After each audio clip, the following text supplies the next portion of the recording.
আমি এখানে বেরিয়ে পড়েছি একটা সোনার জিনিস কিনতে, আর তার জন্য আমি গড়িয়াহাটে এই ফুডগুলো ধরে আমি যাচ্ছি, আর সেখানে যেতে যেতে নানা রকম জিনিসগুলো একটু আমি দেখছিলাম। তো এখানে হচ্ছে খানিক এই কানের চুড়ি টুড়িগুলো ছিল, তো এখানে আমি একটু দরদাম করছিলাম আর কি, কোনটা কেমন দাম। যেমন মানে হোয়াইটটা আমার বেশ পছন্দ হয়েছিল এরকম। আর তাছাড়া যেতে যেতে এই যে দুপাশে যেসব পসরা, সেগুলো তো তোমরা জানো যে কত ভালো লাগে, বা কিছু কেনাও যায়। আজকে আমার খুব তাড়া ছিল আর শরীরটা খুব ভালো ছিল না, যার জন্য আমি খুব একটা বেশি কিছু দরদাম করতে পারিনি বা কিনতেও পারিনি। তো সরাসরি যে কাজে গেছিলাম সেটাই মানে করে ফিরেছি আর কি।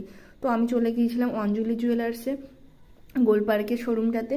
আর ওখানে গিয়ে এখানে ভিডিও আমি করিনি কিছু। আর এই যে এই ডলফিনটা আমি এখানে এনেছি, আর এনেছি এটা হচ্ছে আমার দিদির মেয়ে মাম, তার জন্মদিন আছে সেই জন্য।